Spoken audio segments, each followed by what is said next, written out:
Hola mis chiquitos bellos hermosos, ¿cómo están? Espero que estén muy bien, con toda la energía del mundo. Bienvenidos nuevamente a su clase de español.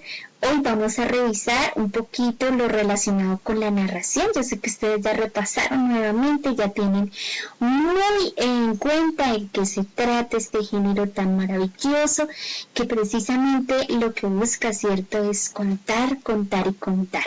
Recordemos que la narración viene, ¿cierto?, de la tradición oral y que inicialmente las narraciones se hicieron en forma oral. Generalmente nuestros abuelos se sentaban a contarnos bellas historias y alrededor de ellos toda la familia estaba muy atenta y prestando mucha atención a todos los detalles. También lo hacían los griegos, ¿cierto?, con la oratoria. Y aquí nosotros pues tenemos la posibilidad también de revivir esto tan hermoso que es la narración, que es el arte de saber contar, ¿cierto? Y a nosotros sí que nos gusta que nos cuenten todo lo que sucede. Cuando esta mañana tu mamá te preguntó qué estabas haciendo, ¿cierto?, o cómo te fue ayer en el colegio, yo sé que ustedes pues automáticamente en el momento en que empezaron a contar, pues empezaron a narrar y se convirtieron en narradores expertos. Vamos entonces a analizar qué más tiene este género tan bello y tan hermoso que nos encanta bastante. Pues bien, para entender, la narración es un relato, ¿listo? Un relato de unos hechos que pueden ser reales o imaginarios.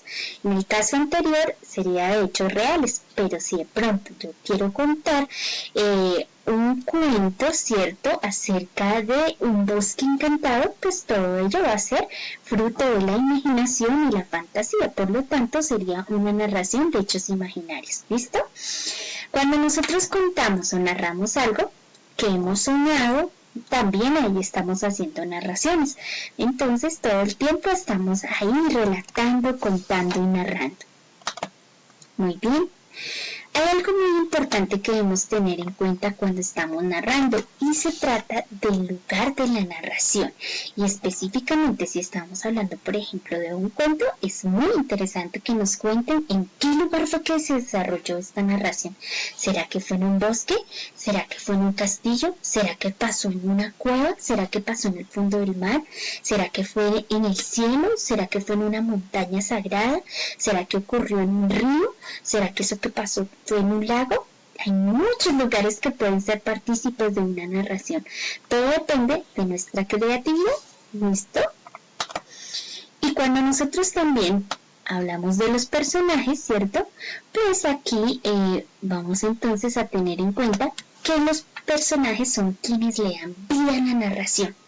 Sin los personajes, pues las historias no tendrían mucho sentido, porque suele entonces perderse un poco la atención. Pero cuando están los personajes, nosotros nos sentimos cautivados por saber qué fue lo que le pasó al personaje.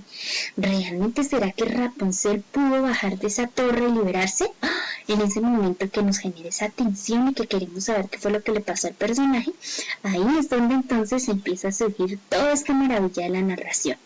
Y los personajes tú los puedes clasificar en principales o en secundarios. Su nombre lo dice. Los principales son los protagonistas de la historia. Ellos generalmente aparecen a lo largo de toda la historia. Son quienes tienen o realizan más acciones y generalmente a los protagonistas les ocurre un problema o un conflicto que interviene y que en el desenlace, ¿cierto?, se va a resolver. Entonces, la historia gira en torno a los protagonistas de esta historia, que serían los personajes principales. No sé si recuerdas a Caperucita. Ella es el personaje principal de la historia. Recordemos que desde el inicio hasta el final siempre ella aparece, que a lo largo del cuento nos van presentando diferentes acciones que va realizando, ¿cierto? Que a su vez el problema recae sobre ella, ¿cierto? Cuando ya el lobo se come a la abuelita, se la come a ella, entonces ahí está el problema, la dificultad, pero que también se soluciona al final. ¿Recuerdan la historia de Pinocho? Pinocho también es un niño, ¿cierto? Un muñequito que era de madera y que Peto le da vida porque él siempre había deseado tener un niño. Cuando él crece, Pinocho sabe que tiene una condición especial, que si él llega a decir mentiras, su nariz crece. Y poco a poco, ¿cierto?, va surgiendo la historia hasta que él comete una serie de cositas y pues su nariz no para de crecer, ¿cierto? Al final todo se resuelve. La ratita presumida, ¿se acuerdan de esa ratita presumida que ella cree que todos los caballeros tienen que hacer una lista de espera para que vayan allí y cuando van a conquistarla ninguno le parece, ella es tan presumida y al final pues tiene un desenlace, cierto, un poco triste que la hace reflexionar bastante. Y en los secundarios, cierto, pues son esos personajes que aparecen y desaparecen en la historia y además pues tienen menor participación. Ellos muchas veces no se involucran directamente en la historia, sino que de pronto apareció el cazador, salvó a Caperucita y desapareció, no volvimos a saber nada del cazador. Entonces son momentáneos y los descubres por eso. También son personajes que siempre suelen ayudar a los personajes principales. Ellos, su labor fundamental es ayudar, intervenir en algún punto para darle solución a algún aspecto importante.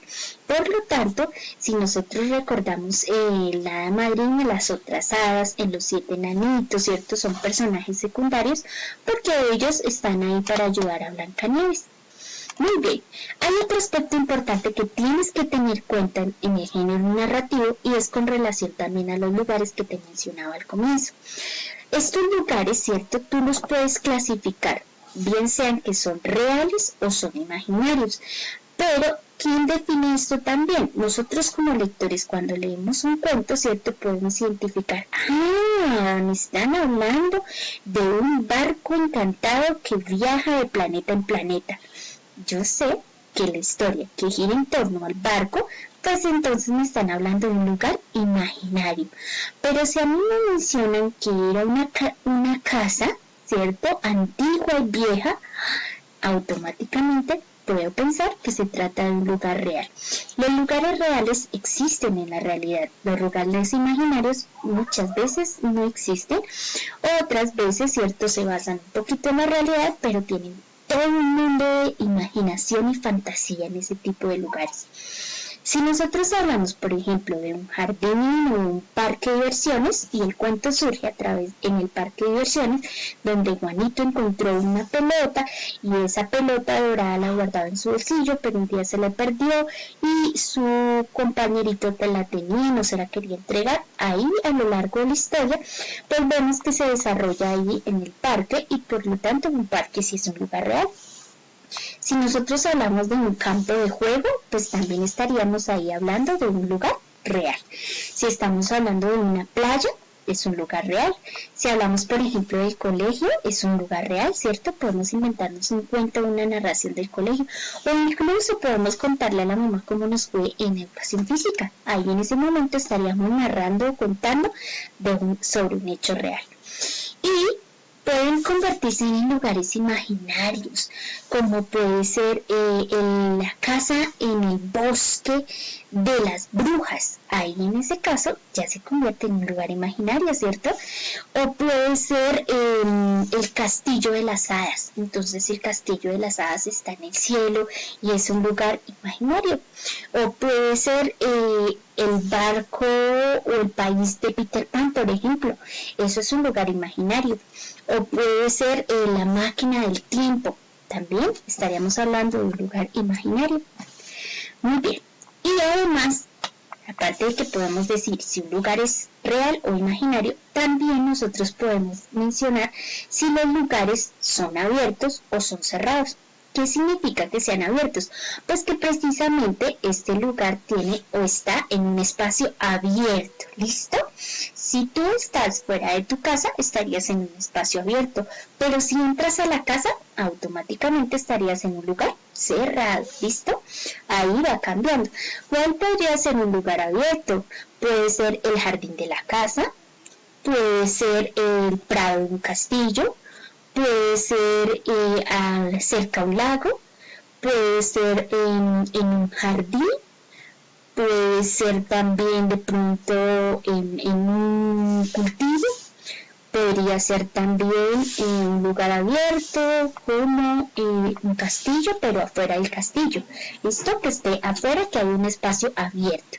Y para el caso del lugar cerrado, pues podríamos hablar, por ejemplo, dentro del camping. Cuando tú estás por dentro en la carpa, en el camping, ahí estás en un lugar cerrado. Si estás dentro de una cueva, por dentro de la cueva estarías en un lugar cerrado, pero si estás afuera estarías en un lugar abierto, ¿listo? Si estás sumergido o dentro de una casa o dentro de una roca, también estarías dentro de un lugar cerrado. Si estás dentro del salón del colegio, pues sería un lugar cerrado, ¿cierto? Si estoy dentro de una oficina, estaría en un lugar cerrado. Pero si estoy, por ejemplo, afuera en un prado o en una cancha de fútbol o en una cancha de baloncesto, sería un lugar abierto. Entonces, eso es importante también definirlo. ¿Será que esta historia está desarrollándose en un lugar abierto o está desarrollándose en un lugar cerrado? Y a veces, como nuestros personajes suelen, ¿cierto?, pasar por distintos lugares, a veces nuestra historia no solamente gira en torno a un solo lugar, pues nosotros tenemos que tener la capacidad de definir si son lugares abiertos o son lugares cerrados. ¿Listo? Bueno, hay algo que tienes que también tener en cuenta y es el tiempo en el que sucede la narración. Cuando nosotros hablamos del tiempo, pues pueden ser de dos formas, o es atmosférico o es cronológico. O incluso puedes encontrar que los dos se combinan. Hay historias donde está muy completa la descripción y los detalles y por lo tanto puedes encontrar los dos tiempos. ¿Cómo lo puedes saber? El atmosférico, como su nombre lo dice, atmósfera, se relaciona con la atmósfera y por lo tanto te habla todo lo que tenga que ver con el clima. Si a ti te dicen que fue durante el verano, el verano se relaciona con una época precisa relacionada con el clima, una estación. Si dice que fue en medio del invierno, como me están hablando del invierno, del clima, automáticamente sería tiempo atmosférico. Si te dice que fue en la primavera, también te está mencionando un tiempo atmosférico, porque es el que nos hace o nos da a entender cómo estaba el clima dentro de la historia. Ahora, si dentro de la historia me mencionan un orden cronológico o un tiempo específico, pues ahí nosotros estaríamos hablando, como su nombre lo dice, del tiempo cronológico. ¿Listo? Tiempo cronológico. Entonces, en este caso, por ejemplo, si te mencionan que Pinocho cuando tenía 5 añitos hacía ciertas cosas, luego cuando tenía 10 hizo otras cosas y cuando tuvo 15 hizo algo específico, cuando tuvo 20, ahí como te está mencionando un orden cronológico, 5, 10, 15, es decir, la época y la edad, automáticamente se refiere a un tiempo cronológico. Si te dice que fue en 1810, ahí ya te están indicando un tiempo cronológico porque te están dando una fecha exacta. Si por ejemplo te dicen que en el cumpleaños de Juanito, que fue el 12 de junio, ahí están diciendo el tiempo y en ese momento sería el día exacto, que sería el 12 de junio. Entonces recuerda, el tiempo cronológico se refiere a un momento exacto. ¿Listo? Bueno, vamos entonces a lograr entonces complementar todo esto, ¿cierto?, de la narración. Recordemos un poquito hasta aquí lo que hemos visto que la narración tiene unos personajes que pueden ser principales o secundarios, que los lugares los puedes clasificar en abiertos, cerrados, reales o imaginarios, que a su vez el tiempo lo puedes definir si es atmosférico o es cronológico. ¿Listo? Esos elementos son muy importantes y tú como lector debes tener la capacidad de identificar en el texto de qué tiempo te están hablando, cuáles son los protagonistas de la historia, cuáles son los personajes secundarios, cuál es en este caso el lugar, si es abierto, si es cerrado, y definir esos aspectos. Muy bien, mis chiquitos bellos y hermosos, vamos entonces a reforzar todo esto que estamos aprendiendo a través del chat.